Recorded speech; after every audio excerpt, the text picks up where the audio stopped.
Assalamualaikum warahmatullahi ta'ala wabarakatuh.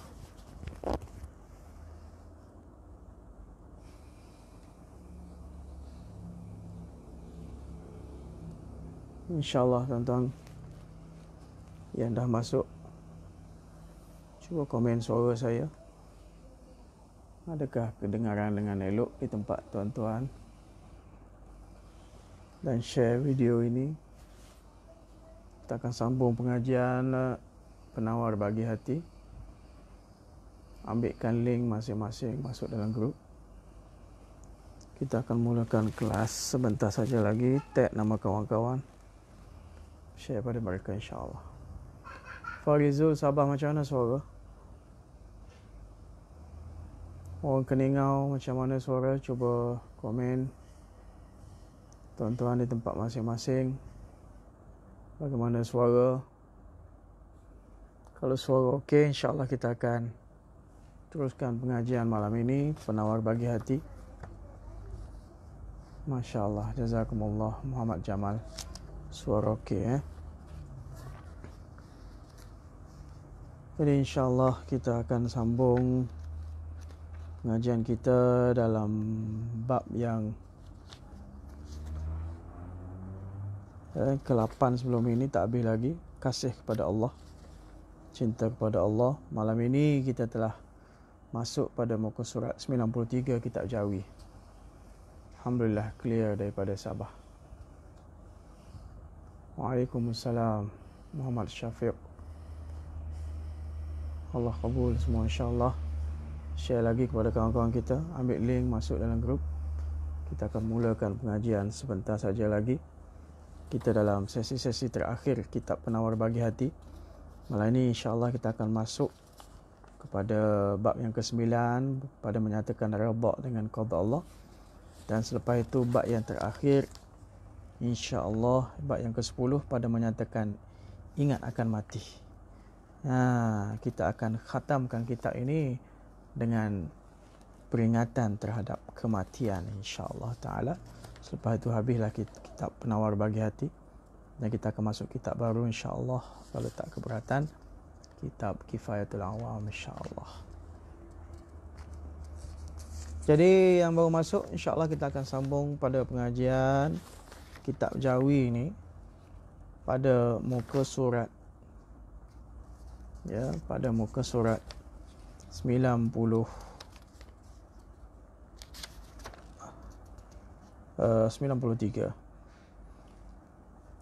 Bermula dengan firman Allah Ta'ala, wa ra'aitan nasa yadkhuluna fi dinillah.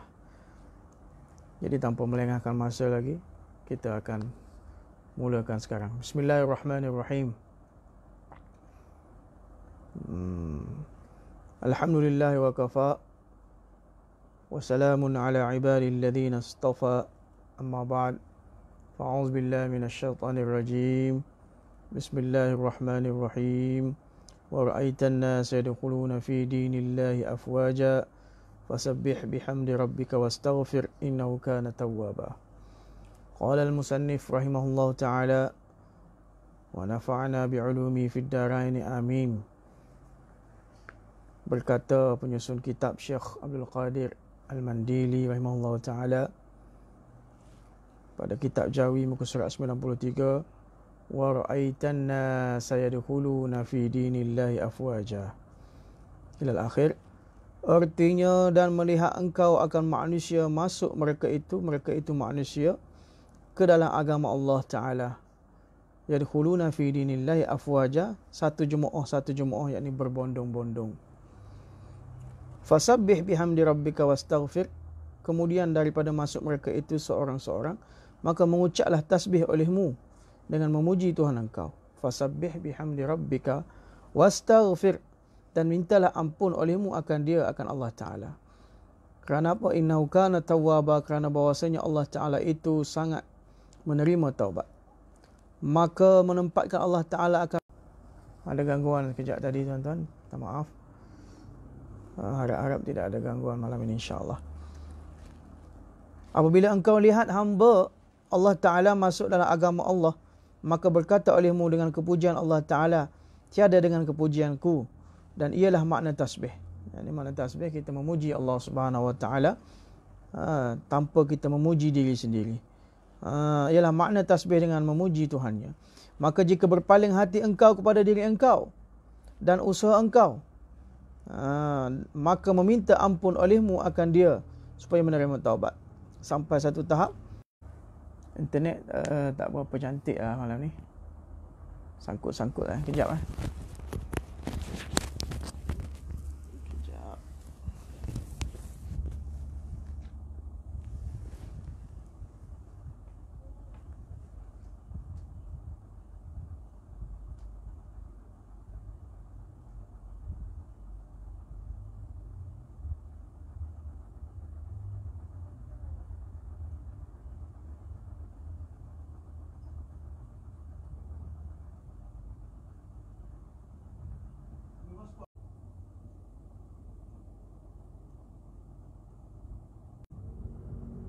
Assalamualaikum tuan-tuan.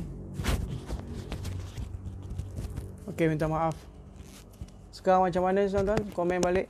Suara macam mana? Kita habiskan juga malam ini. Tengok cek. Harap-harap suara dah okey ya.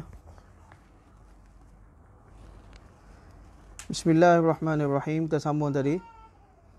Maka jika berpaling hati engkau kepada diri engkau, berpaling hati engkau kepada diri engkau dan usaha engkau, maka meminta ampun olehmu akan dia. Yang ini minta ampun kepada Allah Ta'ala, supaya Allah Ta'ala menerima taubah ia atas engkau. Berkata akan dia oleh Hujjatul Islam, Imam Al-Ghazali dalam kitab Al-Arba'in pada Usuluddin. Dan tak kala adalah sesetengah daripada alamat kasih akan Allah Ta'ala itu redha dengan qadha. Di antara tanda satu orang itu, dia kata cinta kasih pada Allah. Tanda yang diberitahu oleh Hujjatul Islam Imam Al-Ghazali adalah seorang itu mestilah redha dengan qadha, ketentuan Allah Ta'ala.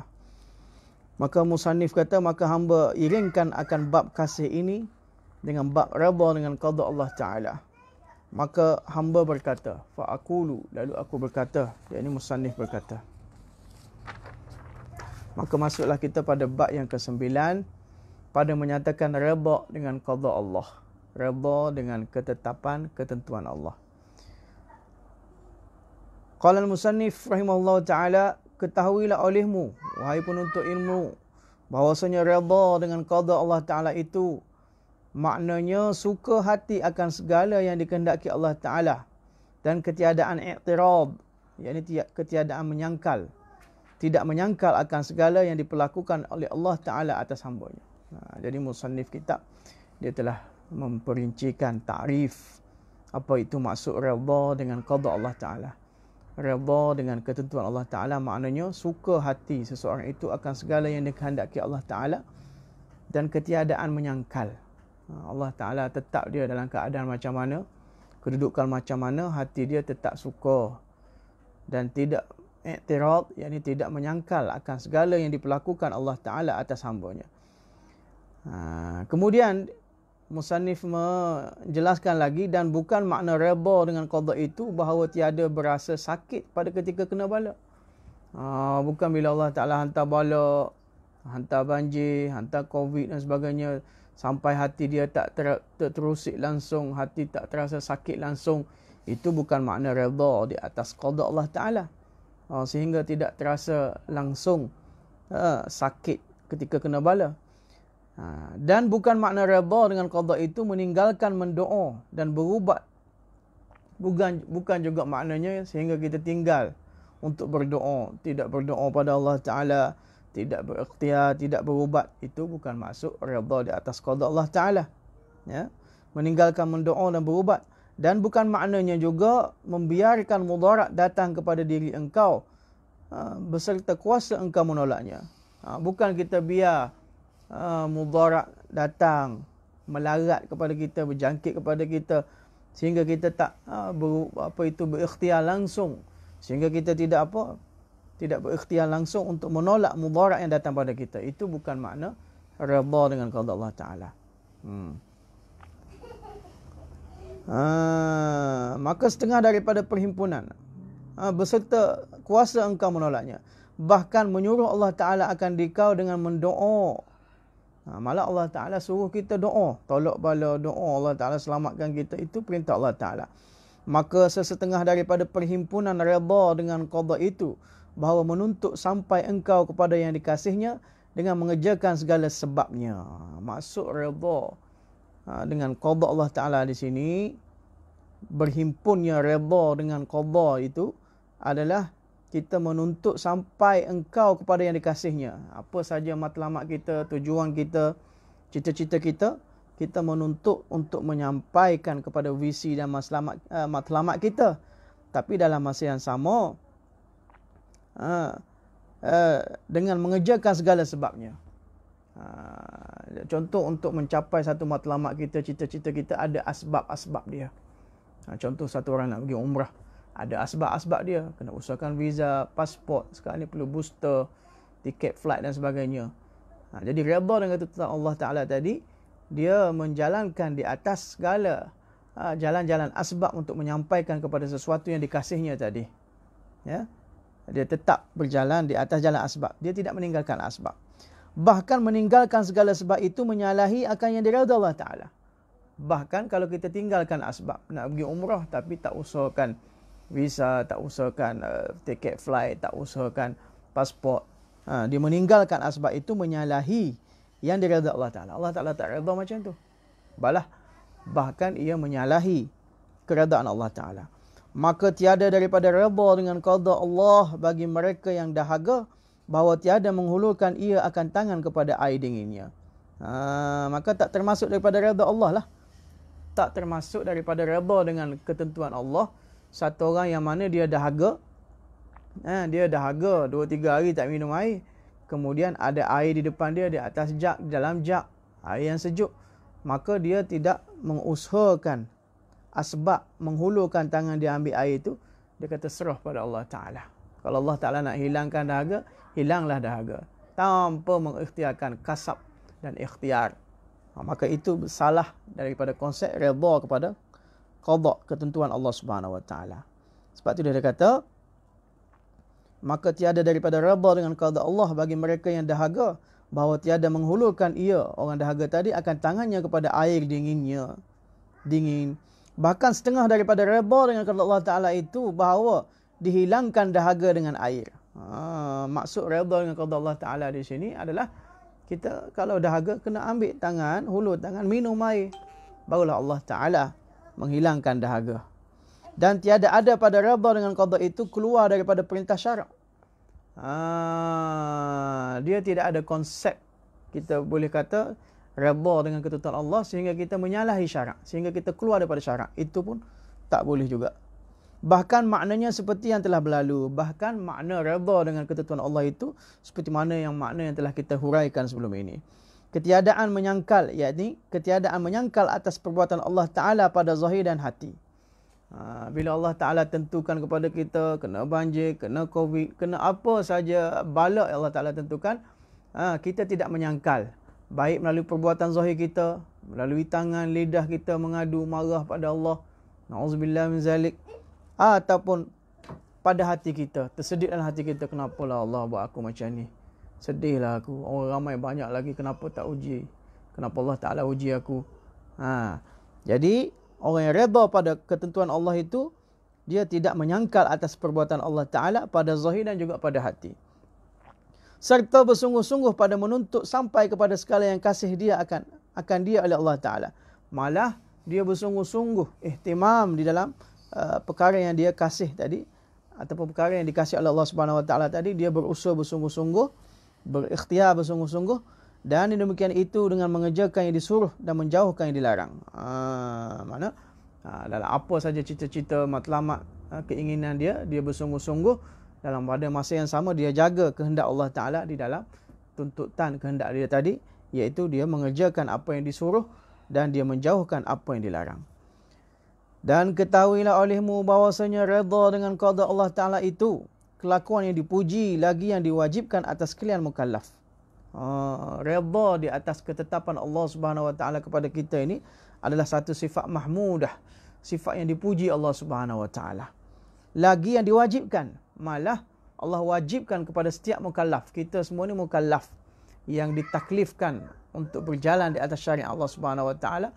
Wajib bagi kita untuk redha di atas ketetapan Allah Subhanahu Wa Taala kepada kehidupan kita. Orang ni macam ni, orang ni macam ni. Allah Taala redha dah. Allah Taala qada dah kepada setiap hamba dia. Ketentuan Allah Subhanahu Wa Taala, ta'alluq sifat irada Allah Taala daripada ta'alluq tanjizi qadim lagi.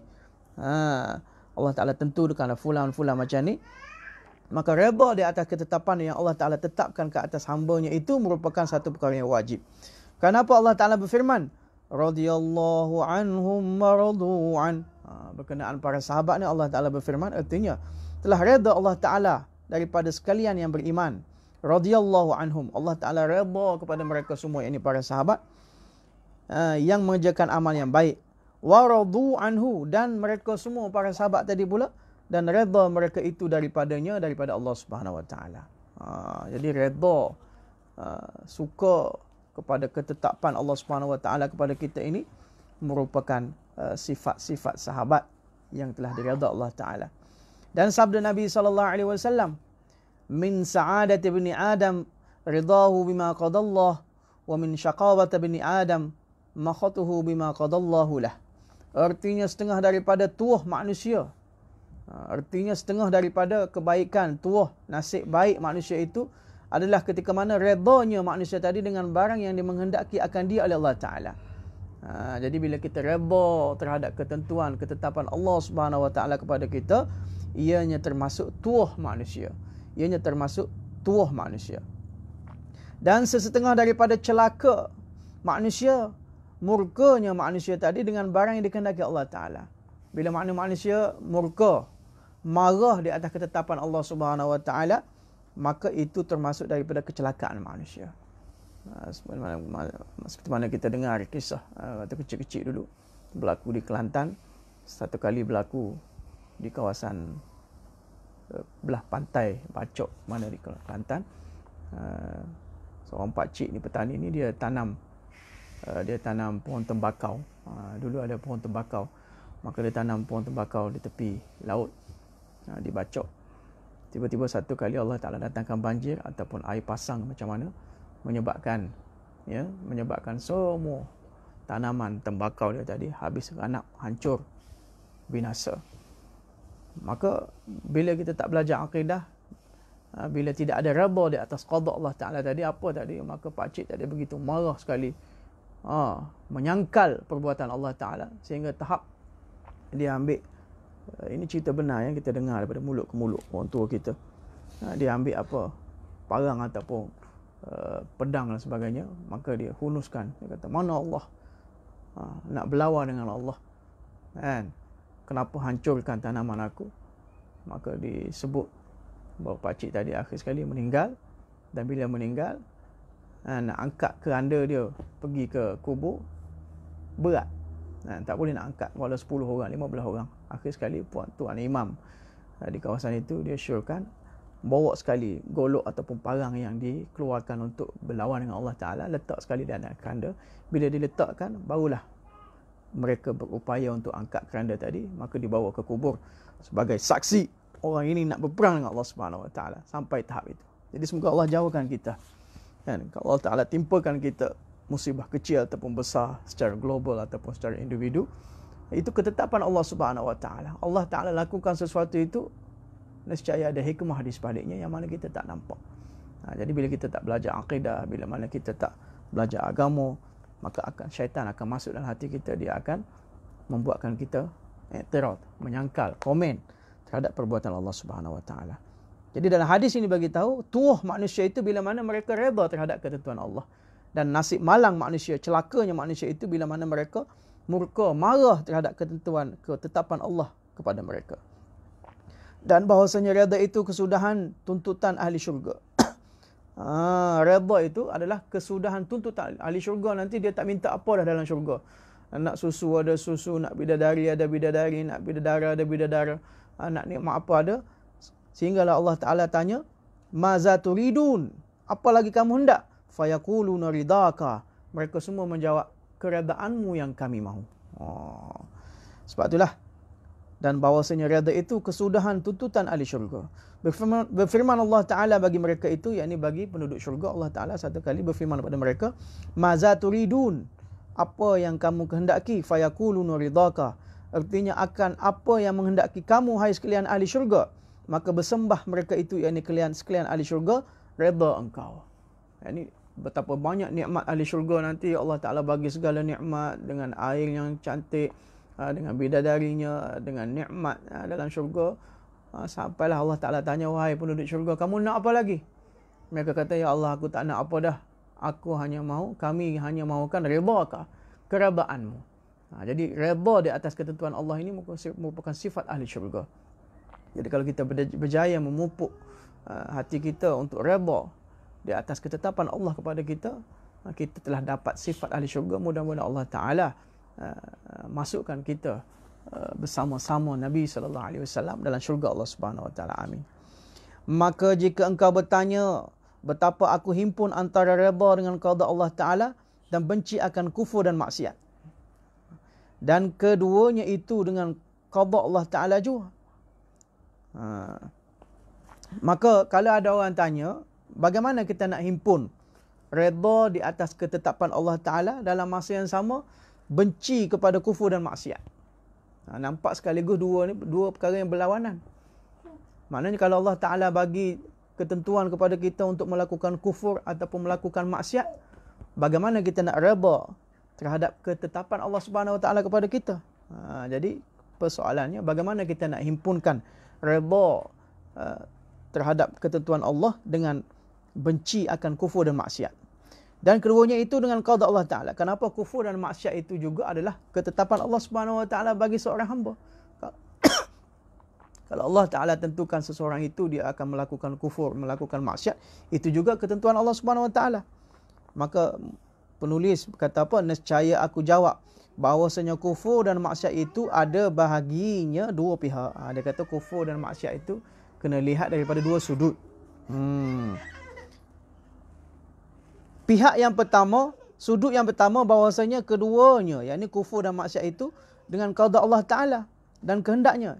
Jadi daripada sudut pertama kita kena lihat kufur dan maksiat juga adalah termasuk daripada bahagian qada Allah Ta'ala.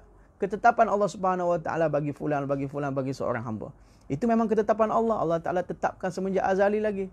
Ta'alluq tanjizi qadim.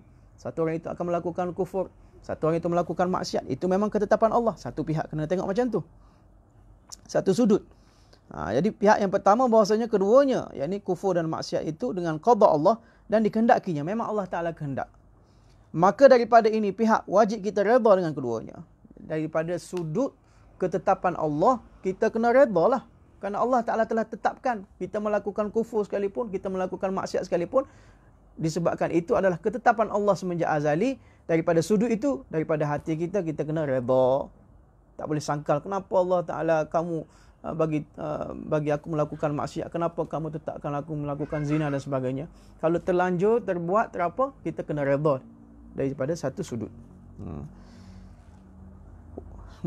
Kerana hakikatnya kita redha dengan qada Allah. Walaupun kita redha terhadap ketetapan Allah, kita melakukan maksiat kufur tadi, hakikatnya kita redha terhadap qada Allah, ketetapan Allah Subhanahu Wa Ta'ala kepada kita. Bukan redha dengan kufur dan maksiat itu. Bukannya kita redha kepada kufur dan maksiat tadi. Walaupun kita terlaku maksiat, terbuat kufur, kita tak redha kepada maksiat dan kufur. Malah kita redha terhadap ketetapan Allah Ta'ala yang memperbuatkan kita melakukan maksiat dan kufur. Itu daripada sudut pertama. Dan pihak yang kedua, yakni daripada sudut yang kedua, bahawasanya keduanya, yakni kufur dan maksiat itu dengan usaha dan ikhtiar orang yang berbuat maksiat. Yang keduanya, sudut yang keduanya kita kena lihat perlakuan kufur dan maksiat itu daripada sudut kita ada ikhtiar, kita ada kasab, kita ada option. Orang yang berbuat maksiat, orang yang berbuat maksiat itu. Maka daripada ini pihak wajib kita benci daripada keduanya. Daripada sudut ni, daripada sudut mana? Daripada sudut itu Allah Ta'ala bagi ikhtiar, option kepada kita. Kamu nak lakukan kufur ke, nak lakukan maksiat ke, nak lakukan kebaikan ke. Jadi kalau kita terlaku juga maksiat, terlaku juga kufur, daripada sudut ini kita kena benci. Kamu kena benci. Kenapalah? Daripada pihak kitanya kita kena kata, kenapalah aku ni melakukan maksiat? Kenapalah aku ni melakukan kufur? Daripada sudut ni. Tapi daripada sudut pertama tadi, daripada sudut ketetapan Allah, kita kena redha. Kerana Allah Ta'ala yang tetapkan sedemikian. Kena lihat daripada dua sudut. Faham tuan-tuan? Maka daripada ini pihak wajib kita benci daripada keduanya, yakni daripada kufur dan maksiat. Dan wajib kita larang daripada keduanya. Malah kita kena larang daripada melakukan kufur dan maksiat. Seperti wajib kita menyuruh. Seperti mana wajib kita menyuruh dengan kebajikan. Dengan kebaikan, kerana bahawasanya redha dan benci itu tiada berlawanan keduanya. Seperti mana wajib kita menyuruh untuk melakukan kebaikan. Yakni amr bil ma'ruf, itu wajib bagi kita. Seperti juga wajib bagi kita terhadap ini. Kerana bahawasanya redha dan benci itu tiada berlawanan. Redha dan benci ini sebenarnya, kalau lihat daripada sudut tertentu, tidak ada ta'aruf, tidak ada kontradik, tidak ada bersalahan, berlawanan keduanya. Apabila ada keduanya dua pihak yang berlainan, bila kita lihat daripada sudut yang berlainan, redha dan benci ini boleh bercantum sekali. Dan kerana bahawasanya barang siapa menyangka akan bahawa meninggalkan menyuruh dengan kebajikan dan menegah daripada kejahatan masuk keduanya dalam redha dengan qada Allah Ta'ala, maka adalah ia orang yang jahil. Mana kata kalau satu orang itu kata meninggalkan menyuruh berbuat kebaikan dan meninggalkan untuk melarang daripada melakukan maksiat itu termasuk daripada qada, termasuk daripada redha dengan ketetapan Allah, maka dia kata orang ini adalah orang yang jahil. Kerana sesetengah daripada qada Allah Ta'ala itu wajib menyuruh. Kenapa? Menyuruh kepada kebaikan, melarang daripada melakukan maksiat itu termasuk daripada ketetapan Allah. Setengah daripada qada Allah Ta'ala itu wajib. Kerana itu termasuk daripada ketetapan Allah. Allah Ta'ala telah tetapkan kita untuk melakukan amr bil ma'ruf wa nahy 'anil munkar. Sebab itu dia kata kerana sesetengah daripada qada Allah Ta'ala itu wajib menyuruh dengan kebajikan dan wajib melarang daripada munkar. Dan jika engkau bertanya, soalan kedua pula. Jika engkau bertanya, betapa aku redha dengan balak? Bagaimana aku nak redha dengan balak? Allah Ta'ala hantar COVID, Allah Ta'ala hantar banjir. Nak redha macam mana? Dan adalah balak itu pekerjaan yang dibenci. Sedangkan balak itu satu perkara yang dibenci. Nak redha macam mana? Semua orang tak suka balak. Aksiden, kesakitan dan sebagainya. Itu balak. Allah Ta'ala hantar, tak ada orang suka. Malah itu pekerjaan yang dibenci. Nescaya aku jawab. Jadi musannif kata, aku akan jawab macam ni. Dengan bahawasanya benci akan balak itu, dia kata, dengan tabiat dan redha dengan balak itu dengan akal. Dia kata benci kepada balak itu dari segi sudut semula jadinya. Tabiat semula jadinya tidak ada orang suka kepada balak. Tapi redha dengan balak itu dengan akal dan dengan sebab mengetahui akan besar pahala balak itu. Tapi dari sudut akal, dari segi konteks pahala yang Allah Ta'ala akan bagikan kepada orang yang terkena balak itu besar pahalanya, maka kita redha terhadap bala yang Allah Ta'ala timpakan pada kita. Kita benci secara semula jadi, tapi kita redha terhadap bala yang Allah bagi kepada kita dari segi akalnya dan dari segi besarnya pahala yang Allah nak bagi kepada kita nanti. Seperti redha orang yang sakit dengan minum ubat yang pahit. Seperti mana orang sakit, untuk sembuhkan kesakitan tadi terpaksa dia minum ubat. Ubat itu walaupun pahit sekalipun. Jadi cara semula jadinya dia tak suka minum ubat yang pahit. Tapi dari segi kesembuhan yang Allah Ta'ala janjikan itu dengan asbab ubat tadi, maka dari segi konteks itu dia kena redha. Sebab tu dia kata seperti redha orang yang sakit dengan minum ubat yang pahit kerana mengetahui ia akan bahawasanya ubat yang pahit itu sebab bagi sembuh penyakitnya. Sebab dia tahu walaupun pahit, ubat ni nanti Allah Ta'ala jadikan asbab untuk sembuh penyakitnya. Hingga suka cita ia dengan itu ubat. Sampailah dia suka. Dia makan ubat hari-hari. 5 biji sekaligus, 10 biji sekaligus, 3 kali sehari. Nampak macam dia seronok pula. Walaupun ubat itu pahit. Kenapa dia tahu dengan telan ubat tadi Allah Ta'ala akan bagi sembuh. Bahkan terkadang membeli ia akan dia dengan harga yang mahal. Malah kadang-kadang satu ubat itu dijual begitu mahal sekali. Dia tak sanggup beli ubat tadi. Dan mengupah ia akan doktor yang yang menikamnya dengan jarum. Sehingga dia sanggup bayar beratus-ratus ribu kepada seorang doktor. Yang mana doktor tadi tugas cocok dia, injek dia, menyakiti dia. Dia sanggup bayar. Kenapa? Dia tahu di sana ada kesembuhan nanti, insya-Allah. Dan setengah daripada sebab bagi redha dengan qada itu bahawa engkau iktikadkan bahawasanya ada bagi Allah hikmah pada segala pekerjaan. Setengah daripada perkara yang menyebabkan kita boleh redha terhadap ketetapan Allah kepada kita bila kita melihat daripada sudut konteks hikmah di sebalik bala yang Allah Taala timpakan pada kita. Sebab tu dia kata setengah daripada sebab bagi redha dengan qada itu bahawa engkau i'tikad bahawasanya ada bagi Allah hikmat pada segala pekerjaan yang menghendaki ia Allah Taala akan dia. Sekalipun terkadang tiada mengetahui kita akan demikian itu hikmat. Walaupun kita tak nampak hikmat tu apa. Allah hantar banjir di Hulu Langat ni, di Kelang, di Termelo dan sebagainya seluruh Malaysia ini. Kita tak nampak apa hikmat Allah Ta'ala. Allah Ta'ala buat sesuatu tidak kosong daripada hikmat. Mungkin Allah Ta'ala bagi banjir. Allah Ta'ala nak halang bala yang besar lagi yang akan datang kepada kita. Kita tak tahu. Allah bagi banjir dulu. Kita tak nampak. Dan bahawasanya kebajikan adalah ia pada barang yang Allah Ta'ala qada itu. Jadi kebaikan sebenarnya adalah di dalam ketetapan Allah Subhanahu Wa Ta'ala kepada kita. Dan bermula i'tikad yang tersebut mengeluarkan ia daripada hati engkau akan menyangkal dengan kerana apa dan betapa. Jadi i'tikad kita kena hilangkan sangkal, kita kena hilangkan kalau ada sangkalan dalam hati kita, kalau ada komen, kalau ada tak puas hati dalam hati kita kepada Allah Subhanahu Wa Taala sehingga kita kata kerana apa? Kenapa aku dikenakan bala begini dan betapa banyak aku kena bala ini. Tak perlu ada dalam hati kita. Seperti tiada menyangkal oleh Nabi Musa AS akan pekerjaan Nabi Khidir AS, tatkala mengetahui ia Musa akan hikmah menebuk Nabi Khidir AS akan perahu. Seperti mana kisah dalam Al-Quran, dua orang Nabi Musa dan Nabi Khidir berjalan-jalan di tepi pantai sehinggalah perbuatan Nabi Khidir kadang-kadang menyalahi syariat, membunuh anak yatim, membunuh satu orang budak, menebuk kapal. Dari segi zahirnya nampak itu berkhilaf dengan syariat, tapi di sana ada hikmatnya. Jadi Nabi Musa diam saja. Dia tidak menyangkal, tidak mengkritik, tidak menyoal Nabi Khidir AS. Begitu juga kita ni bila Allah Ta'ala timpakan bala, timpakan ujian dan sebagainya, kita tak perlu sangkal, baik melalui zahir, baik melalui hati kita, kerana kita kena i'tikad di sana ada hikmat yang kita tak tahu. Sebab tu dia kata seperti tiada menyangkal oleh Nabi Musa AS akan pekerjaan Nabi Khidir AS, tatkala mengetahui ia akan hikmah menebuk Nabi Khidir AS akan perahu orang-orang miskin. Ada cerita Nabi Musa telah tebuk perahu orang-orang miskin. Supaya apa? Perahu tadi bila tebuk bocor, maka penjahat-penjahat, penguasa-penguasa raja dia tak rampas perahu tadi.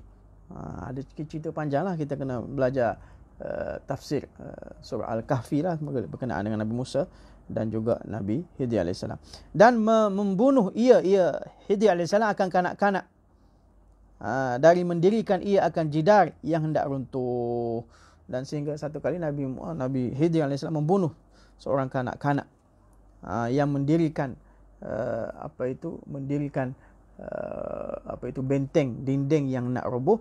Maka dia telah bunuh kanak-kanak tadi. Dari segi zahir syariatnya itu salah lah, tapi Nabi Khidir buat tu dia tahu hikmat di sebaliknya. Maka Musa AS tak boleh sangkal. Dan sampailah akhir sekali Nabi Musa AS tak berjaya, dia menyangkal. Beliau menyangkal apa yang dibuat oleh Nabi Khidir. Maka Nabi Khidir kata apa? Haza firaqi baini wa bainik. Hari inilah hari perpisahan di antara kita berdua kerana kamu banyak soal. Jadi kita dalam konteks Allah Ta'ala bagi bala kepada kita, jangan kita persoalkan baik daripada zahir kita, baik daripada hati kita, kerana di sana sudah tentu ada hikmah yang mana kita tak nampak. Wallahu Ta'ala a'lam wa ilmuhu atam. InsyaAllah kita berhenti di sini dulu. Kita akan sambung lusa insyaAllah pada muka surat 97 ya, daripada perenggan yang kedua insyaAllah. Lepas tu kita akan masuk bab yang ke-10, bab yang terakhir pada menyatakan ingat akan mati. Dan itulah bab yang terakhir dalam kitab Penawar Bagi Hati, dan kita akan sambung insya-Allah taala kitab lain pula insya-Allah. Jazakumullah khairal jazak. A'udzubillahi minasyaitonirrajim. Bismillahirrahmanirrahim. Allahumma faqihna fid din wa 'allimna at-ta'wil wahdina ila sawa'is sabil. Rabbi zidna 'ilma warzuqna fahma. Allahumma maghfiratuka awsa'u min dhunubina wa rahmatuka arja' 'indana min a'malina. Rabbana zalamna anfusana wa illam taghfir lana wa tarhamna lanakunanna minal khasirin. Allahumma a'inna ala zikrika, syukrika wa husni ibadatik. اللهم اختم لنا بحسن الخاتمة ولا تختم علينا يا الله بسوء الخاتمة. ربنا آتنا في الدنيا حسنة وفي الآخرة حسنة وقنا عذاب النار. سبحان ربك رب العزة عما يصفون وسلام على المرسلين والحمد لله رب العالمين. Jazakumullah. Jazakallah. Kita berhenti sini dulu, kita sambung pengajian lusa insya-Allah. Minta maaf tadi tengah-tengah ada gangguan. Internet dah nak habis lah hujung-hujung bulan ni. Jadi insya-Allah kita akan perbetulkan internet kita esok insya-Allah. Jazakumullah khairul jazaa. Assalamualaikum warahmatullahi taala wabarakatuh.